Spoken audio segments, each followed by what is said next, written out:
Dentists are notoriously difficult patients, and while we all recognize the signs, we also have a repertoire of excuses. For me, it began a week ago with a deep ache in my jaw.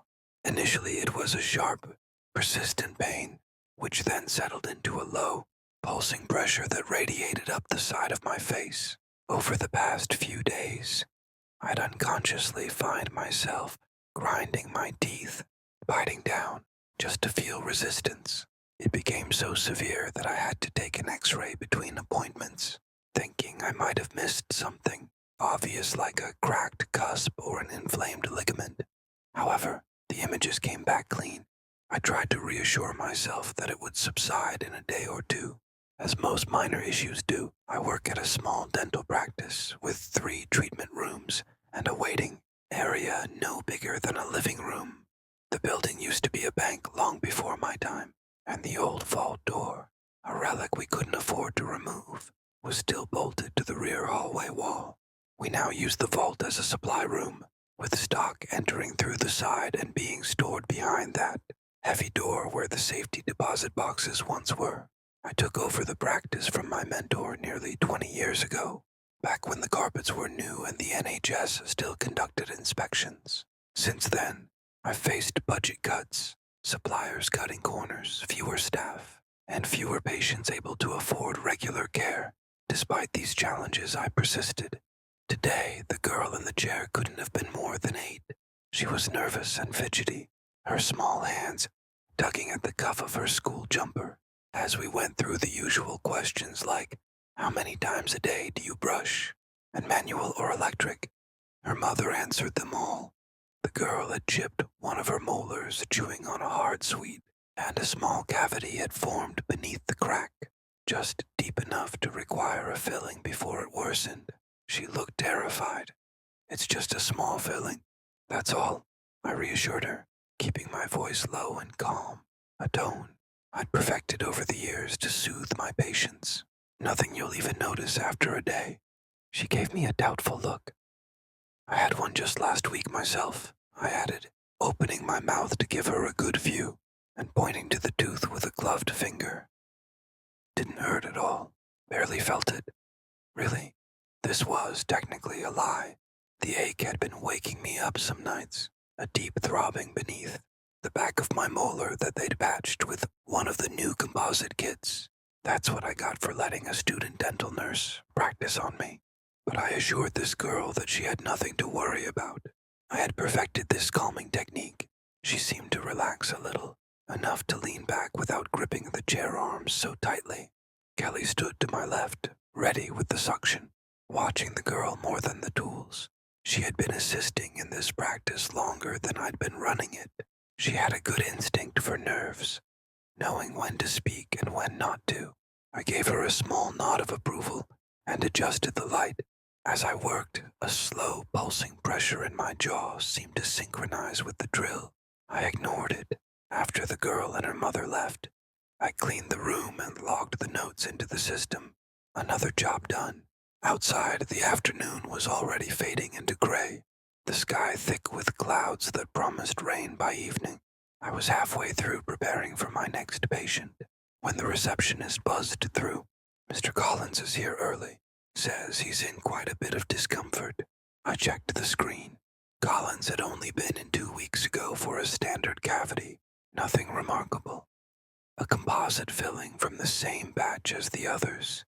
Just as I was about to call him through, I noticed a notification at the bottom of my screen. Another email from my daughter, Clara. I didn't have time to open it then. She was still abroad, enjoying her 20s, moving from place to place.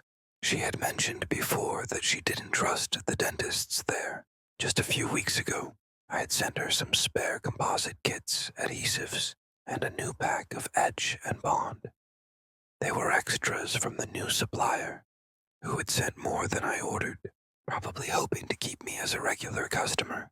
I sighed and rubbed my jaw, then called Collins through. He shuffled into the chair with a stiff weariness. He was in his mid-40s. Over the 10 years he'd been coming here, I'd learned he was a factory worker, the kind of man who didn't complain unless something was seriously wrong. It's been aching like hell, he said. Keeps me up some nights. Feels like it's moving, if that makes sense. I nodded, already pulling up his x-ray from last time. Any swelling? Fever? No fever, a bit tender. Hurts more at night. It has a dull sort of pressure. I lined him up for a fresh x-ray, tilting the sensor to properly capture the apex. My jaw throbbed as I worked, as if keeping pace with the hum of the machine. I tried not to rub it while he watched. When the image loaded, I pulled up the last one beside it for comparison. I'd taken it barely a fortnight ago. I was expecting a slight shift, perhaps a faint halo at the apex. Something I could attribute to early pulpitus or a missed microfracture. Something familiar. Instead, the interior of the tooth looked dramatically worse.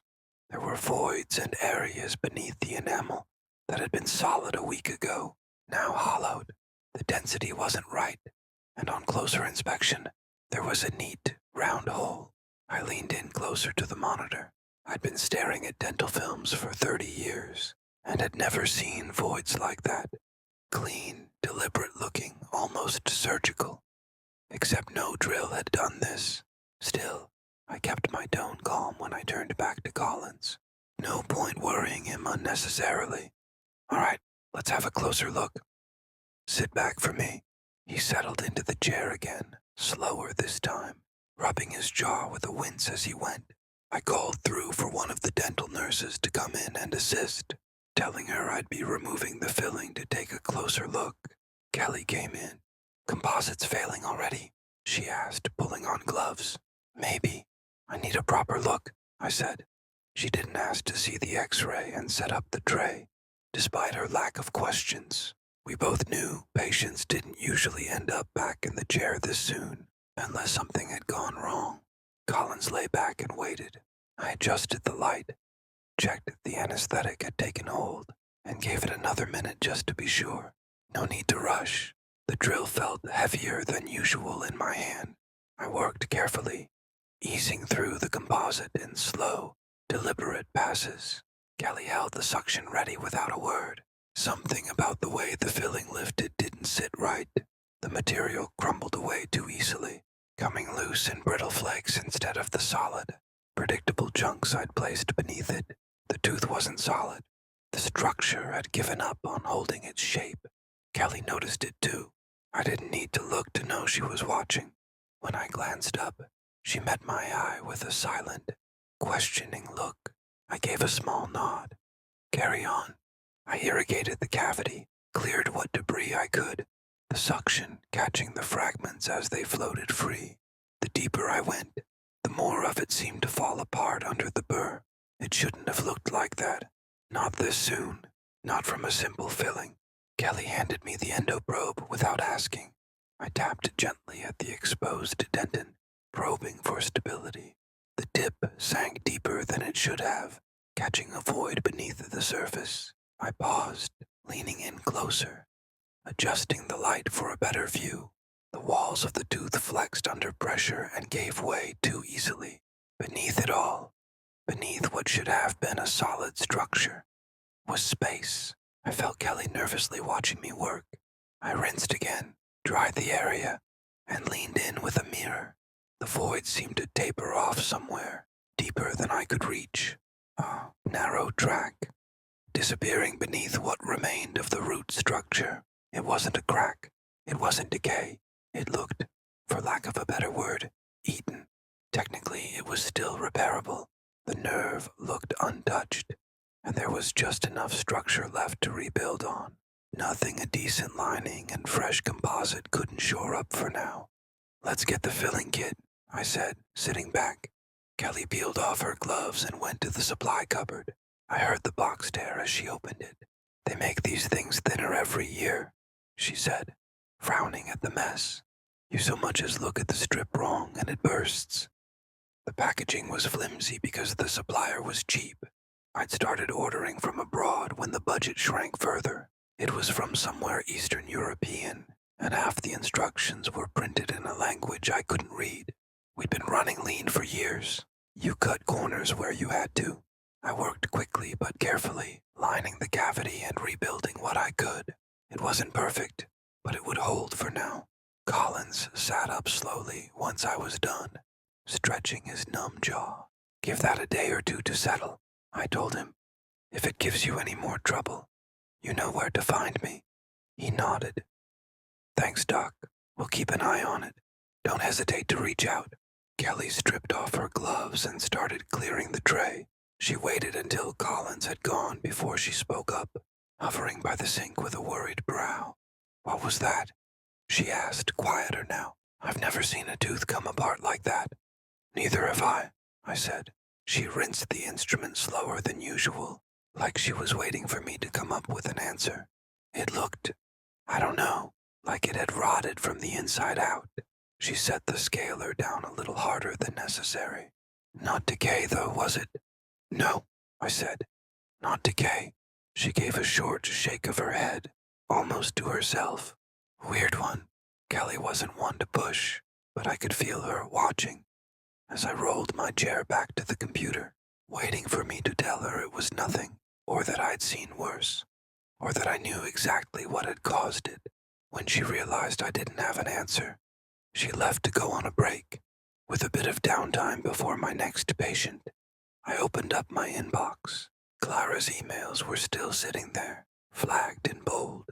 I clicked open the first one. Hey, Dad, I got around to using the stuff you sent. Figured you'd find this funny. I propped up a standing mirror on the kitchen table, wedged a torch between two cookbooks, and angled everything just right so I could see what I was doing. Looked ridiculous, crouched over my own reflection, with the filling kit in one hand and a dental probe in the other. I should have taken a picture. You'd either have died laughing or disowned me on the spot. Probably both. It's not perfect, but it's holding. I'm pretty proud of it, if I'm honest. Thought you'd be proud too, considering how I used to cry anytime I lost a milk tooth. When I finally make it back home, you'd better have a job waiting for me. Love, Claire. I leaned back in the chair and let myself smile just for a moment. Then I clicked open the next email she'd sent earlier. It wasn't like her to send two so close together. Hey, Dad, hope you're all right. You've been on my mind lately. I'm starting to think I didn't do the filling properly after all. My jaw's been aching for a few days now. Worse than I thought it would be. It's gotten to the point I can't really chew on that side anymore. It feels like the whole tooth's about to fall apart if I press on it too much. I'm pretty sure that wasn't in the instructions. Not that I could have read them anyway. It's not just uncomfortable anymore. It's painful. It keeps me up at night sometimes. I know I should get it looked at. But you know me, too stubborn. And, if I'm honest, I don't really trust anyone over here to get it right. It makes me nervous just thinking about it. Do you think this is normal? Is this what happens if you mess it up? Or is it something worse? Let me know when you can. Love, Claire. It was in that moment that I became aware of how hard my jaw was throbbing beneath a molar. I pressed my tongue against it without thinking, and I felt it shift. It frightened me to the point where I froze, and I sat very still for a long time, letting the pulse strike out slow and thick through my jaw. Then energy surged through me, and my fingers moved before I thought about what they were doing. I pulled up records, checking dates, dragging appointments onto the screen one by one. Collins, the girl, me, and then Mrs. Graham, the first to receive one of the new fillings. All of us were patched from the same shipment of cheaper supplies. The knot in my stomach tightened as I scrolled through the invoices, the dates lining up too neatly. Every name, every filling, every order. It sat there in black and white, plain as anything. Every one of them.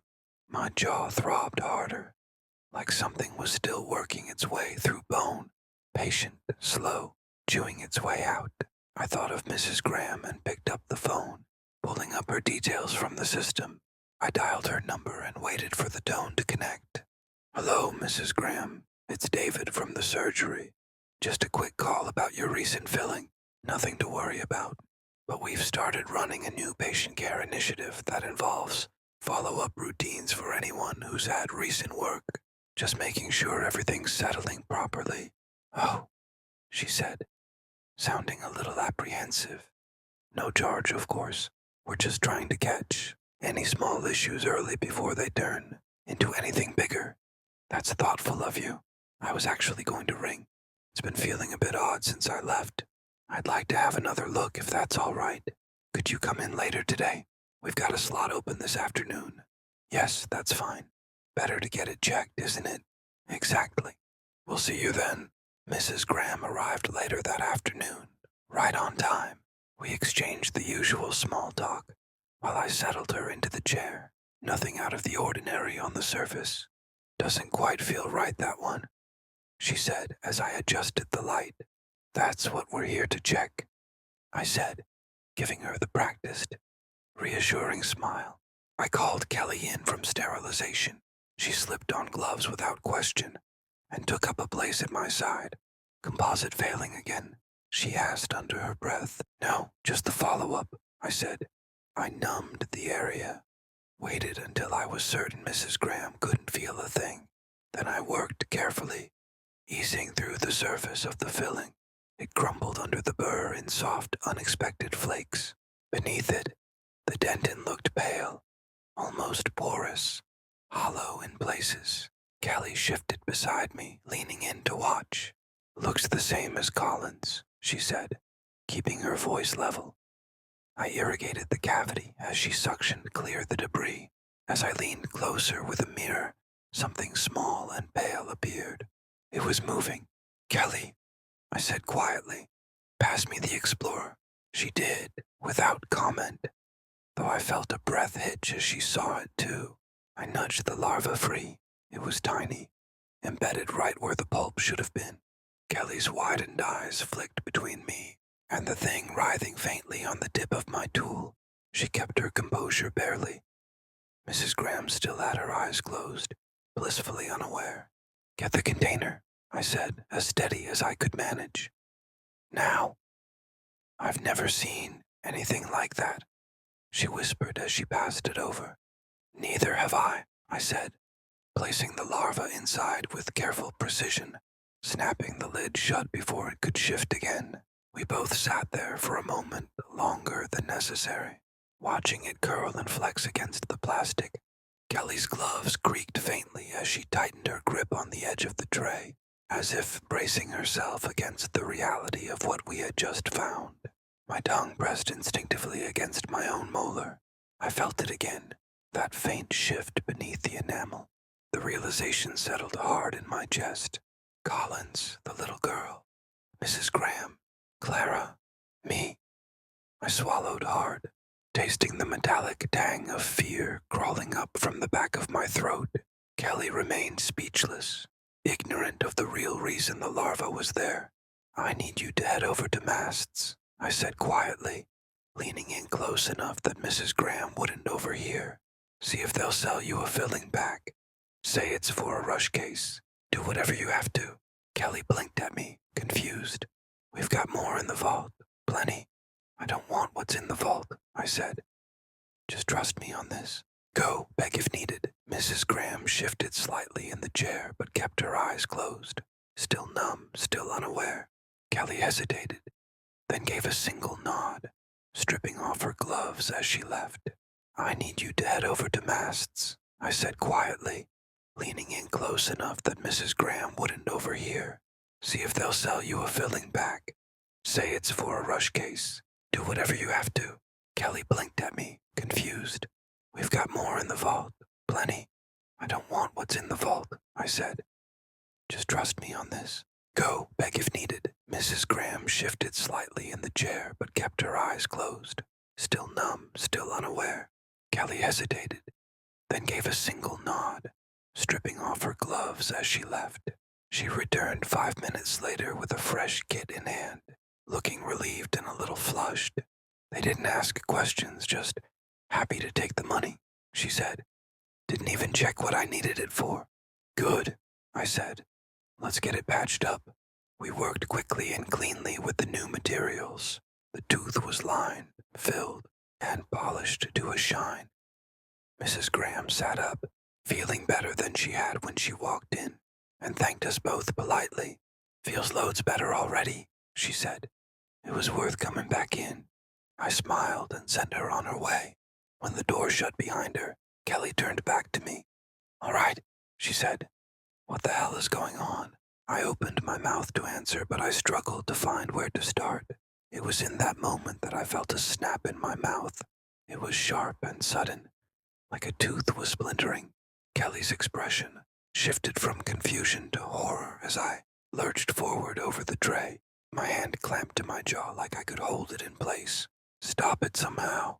Open your mouth," Kelly demanded. I obeyed, prying my jaw apart through the pain. Kelly angled the light, leaned in closer, and then recoiled momentarily. Her breath hitched sharply, gloves trembling as she adjusted the mirror. "Oh my God," she said, not calm anymore. "It's moving. I can see it. It's chewed through. It's bigger." I let out a horrified groan, jaw straining open while the hands were still in there. I couldn't speak. All I could do was make that awful sound as the pain sharpened. "Hold still!" she snapped. I felt the gnawing scrape inside the tooth, the way the enamel fractured inward as something forced its way out. The pain ballooned hot and roared beneath the gum.